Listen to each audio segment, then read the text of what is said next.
Hello. Normally I cover audio and video equipment on this channel, but occasionally we do something different, and today we're looking at this. It's a new multimeter from LIDL.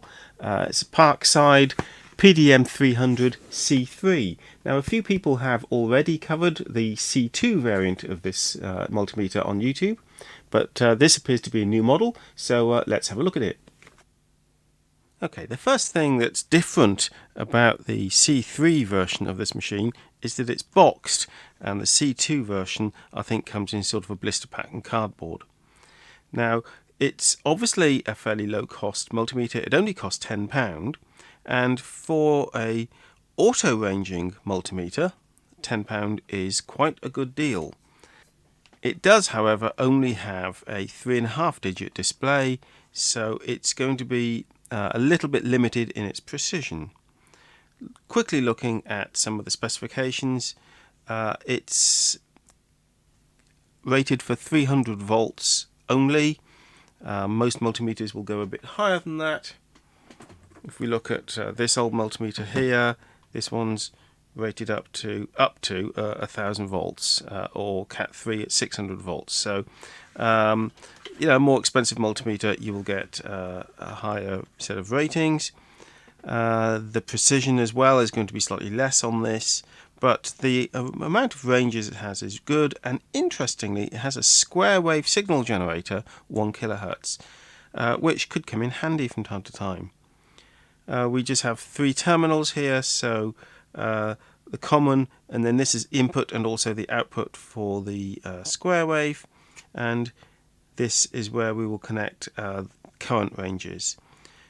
You would always have to move the probes to a separate socket for current, otherwise when you switch through here and hit milliamps you would get a short circuit on the input, and that would be potentially extremely dangerous. So you have to make a conscious effort to move the probe over to the current measuring. So that's okay. Let's have a look. Oh, it says automatic switch off as well, so if you do leave the thing just switched on, it will power off after a while. We do get memory function, diode check, which will come in handy, and continuity bleeper. Let's have a look around the box. So imported for GB market by LIDL. In the back here we see it's for all the things you'd expect a multimeter to do. Auto ranging, so we don't have to set what range we're on. Negative polarity, well, you'd expect that. AC and DC. Comes with leads, 80 centimeters long, so not incredibly long. Large display. Memory function, fold out stand, so it should be able to sit there. That's what's broken on my expensive multimeter here. Resistance 0.1 ohm up to 20 mega ohms, and a square wave of 1 kHz. Right, let's unbox it and see what we have. Well, firstly, a fairly large user manual. I suspect that's because it's in lots of languages. So only a fairly small part of that is going to be in the language which you are interested in. Package contents: multimeter, probes, includes a battery and a screwdriver for opening the battery hatch presumably, and these operating instructions. 2 to 3 measurements per second, and we have some specifications there. Input impedance 10 mega ohms. That's to say, when you're measuring voltage, it only applies an extremely small load of 10 mega ohms, and it can measure between 40 Hz and 400 Hz for the AC. So if you're expecting it to measure AC volts at high frequencies, it's not the right machine for the job, but then you wouldn't expect it to. But it does say it displays a RMS value of the sine wave. So, true RMS meter. And the 1 kHz signal is 3 volt peak to peak.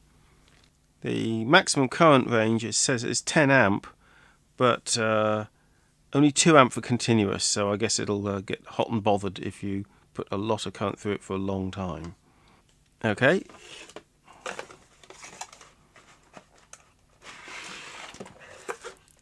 To the unit itself, with the cover on the display. And then in here we have, well, it's not a junk battery, is it? You know, Max L, not some sort of flying bomb thing. The screwdriver for access to the battery hatch, and the probes, which we'll look at in a moment.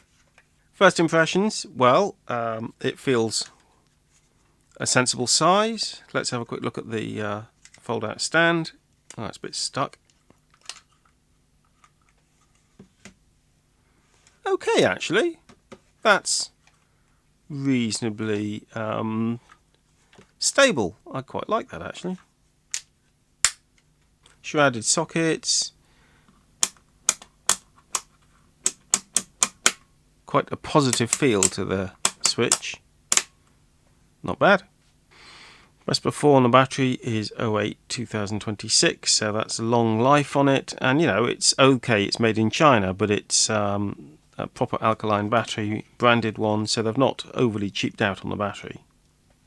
The screwdriver doesn't actually seem to be quite the right size for the screw. It's a little bit too small and it has a tendency to come out. Once you've fitted the first battery, maybe don't use that screwdriver. Use something a little bit more substantial like this. That's a much better fit. And we'll just switch on to, say, ohms. Bit of a unpleasant bleep. Let's change some ranges. What do you think of that bleep? It's almost 2 tones, isn't it? Let's look at the leads. They're going to be, you know, fairly cheap, aren't they? They're branded Targa of Germany. Have covers here which we need to remove before we use them. So, Cat3 300 volt 10 amps.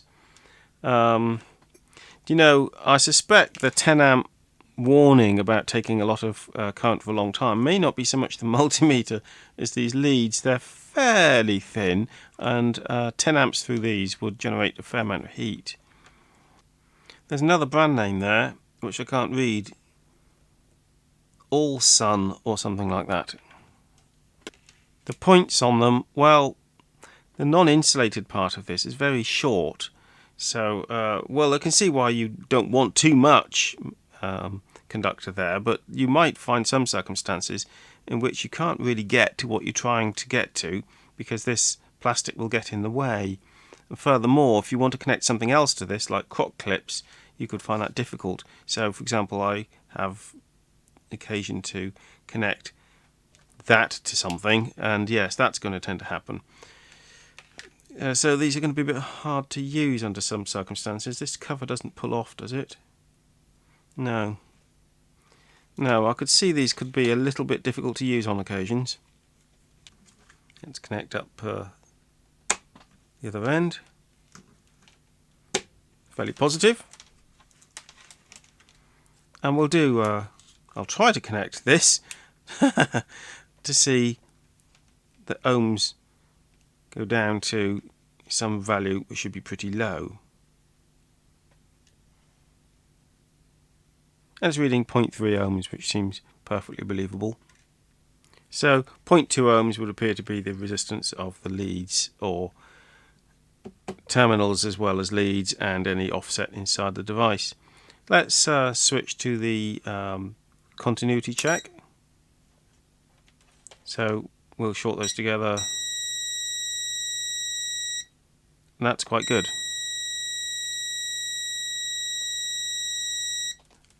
I like that. Let me demonstrate what happens to some cheap multimeters when that range is selected, and something that I believe may apply to the C2 version of this machine.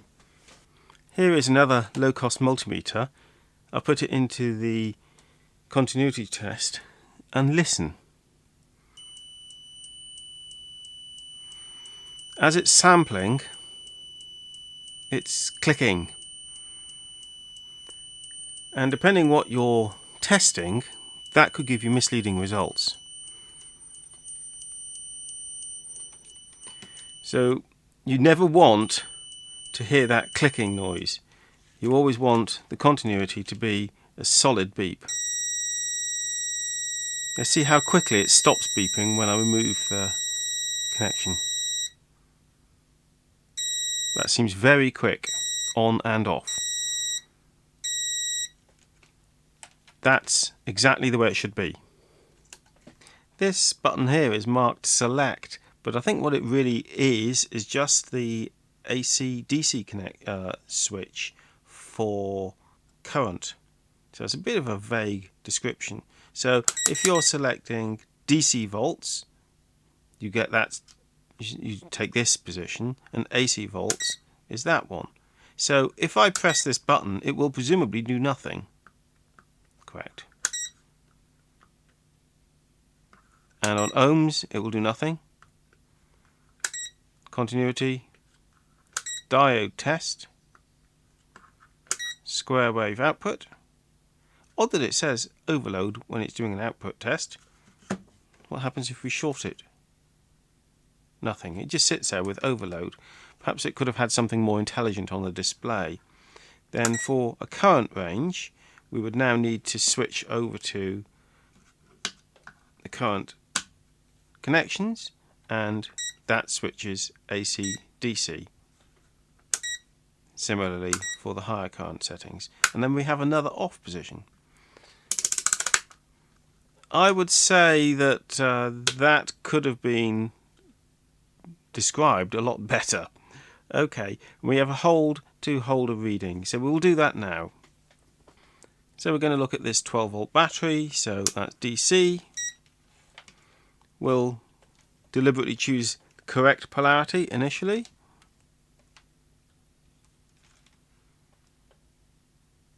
Make our measurement, and then press hold.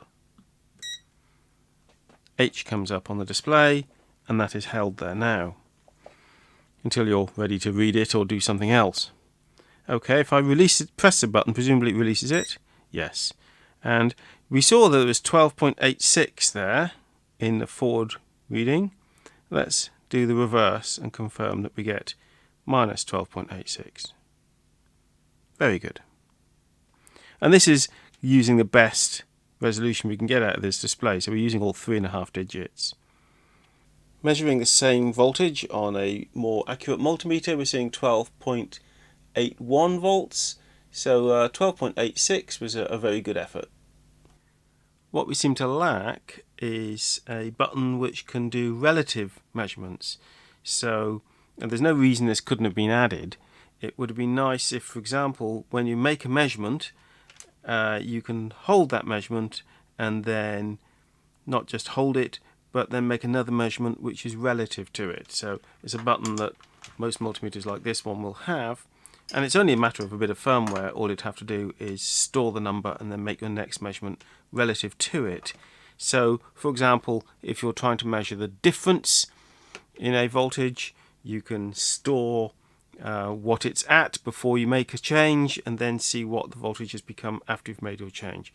But unfortunately it doesn't have that feature, even though it has a button that could have been used for that purpose. Now, though it's auto-ranging on almost everything, it's not really fully auto-ranging on the current ranges. So you have to sort of decide if you're going to be using amps, milliamps or microamps. Okay, it's a fairly small price to pay. And that's true also of more expensive multimeters like this one. I think we're going to have to try this 1 kHz tone, because that's something quite unusual. So I will try to connect a oscilloscope to this, although these leads don't make it easy. Let's see what we can do. And we do see there 3 volt peak to peak, 1 kHz tone. I'm seeing a little bit of glitching. I don't know if that's a measurement problem or the meter itself is not putting out precise 1 kHz tone. It looks okay there. Let's do a frequency measurement. It comes in just a little bit low at around about 990 Hz. It should be remembered, of course, that that's a square wave. So if you're using it for audio work, where you might prefer to have a sine wave, that's going to have content which is much higher frequency than 1 kHz. I've set us up in a current test here. We're passing around about 30 milliamps from my power supply. Both meters are in series, and we can see a sensible reading there. Now what happens if I increase the current? Let's see.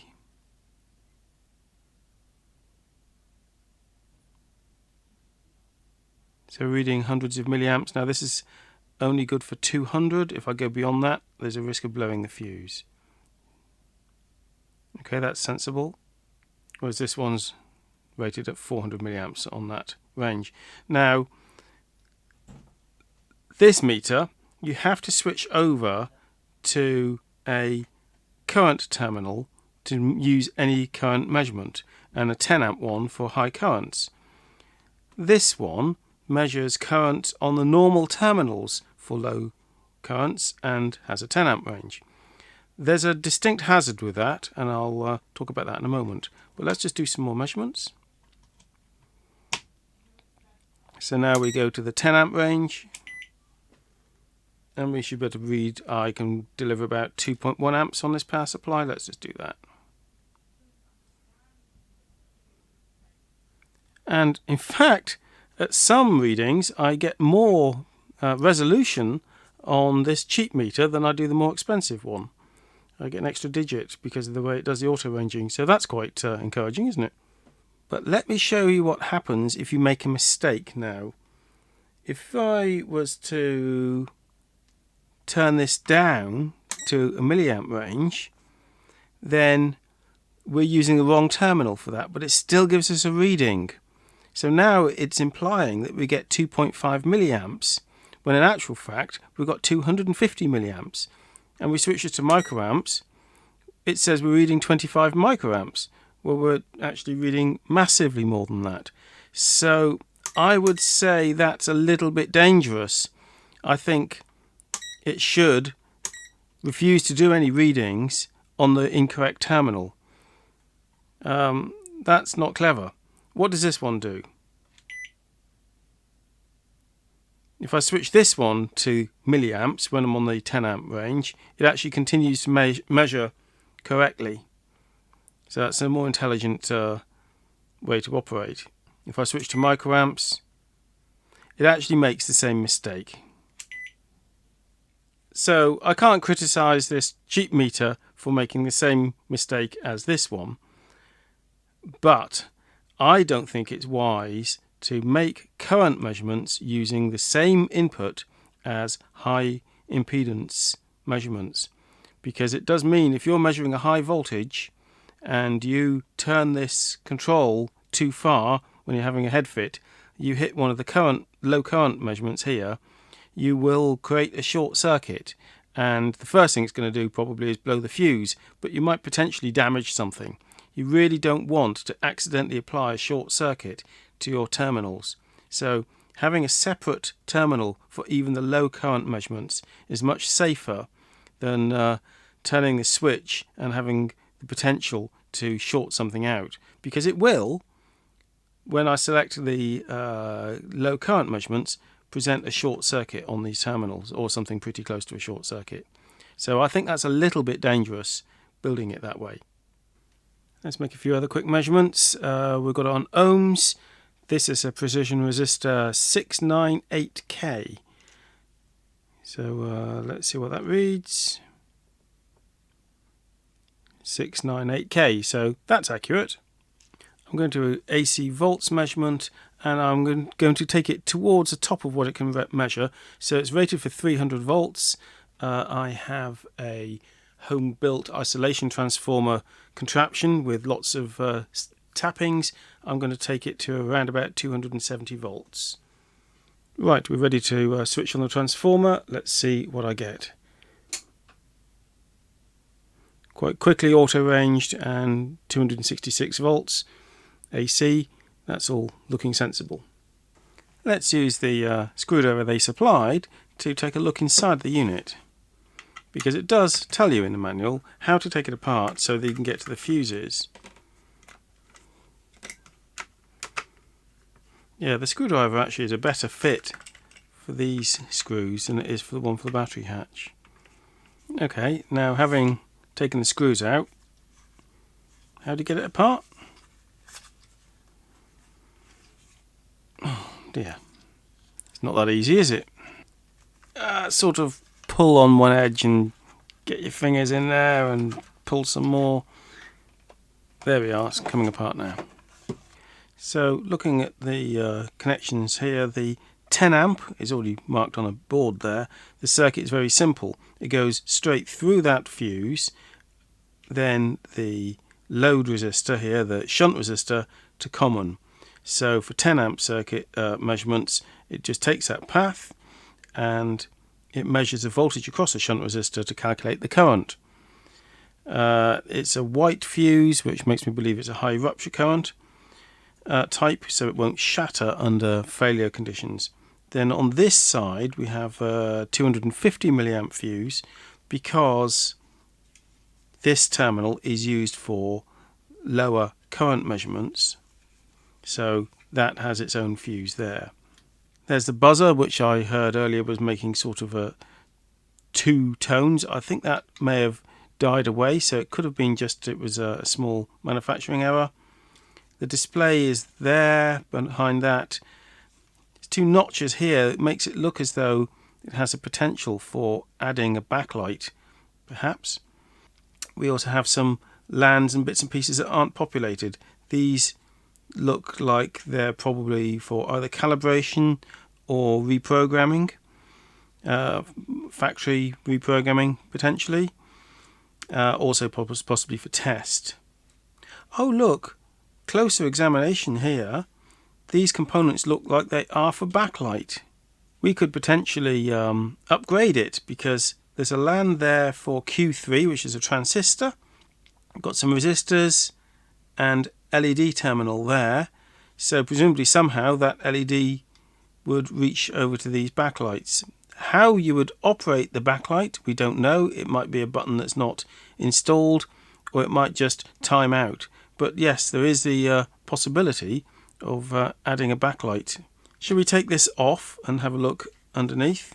Now there are 2 ways the display could have been connected to the main board. Typically these days it'd either be flexi cable or zebra strip, and I think if we look down there we can see the zebra strip, so that's the way they built that. Let's take this off carefully. So that's all gold contacts here for the buttons, for the LANs, for the zebra strip. Strangely, the zebra strip is way longer than it needs to be for the length of the contacts. I wonder why they did that.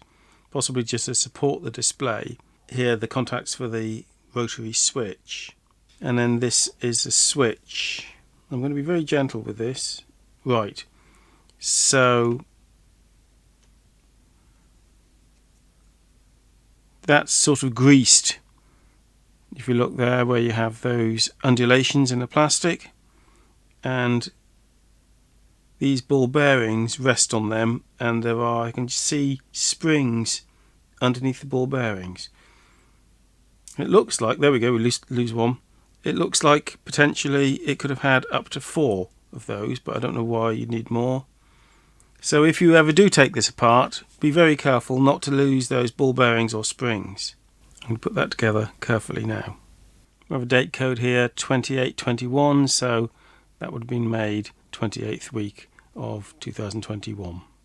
Of course, the main reason you might ever want to take this apart is if you have to clean the contacts on the rotary switch. Finally, the sort of fit and finish of it. I like this case actually. It's quite rigid. I mean, it really feels like it'll take a little bit of an impact without any damage. The stand is useful. It's not sort of rubberized, but I think it's going to be fairly robust. If you're the sort of person who wants a meter for occasional use, I would certainly recommend this one. I think the accuracy is excellent. The sort of features it has for this price is very good, being auto-ranging and having that 1 kHz tone. I think my biggest worry about it is having current measurements on the same terminals as your high impedance measurements. I think that is potentially a little bit dangerous, but many people don't do current measurements from one day to the next, and it's not going to present a problem to them. So yes, I would recommend this cheap multimeter.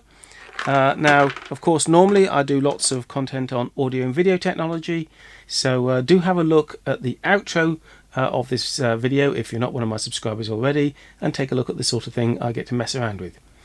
Bye for now.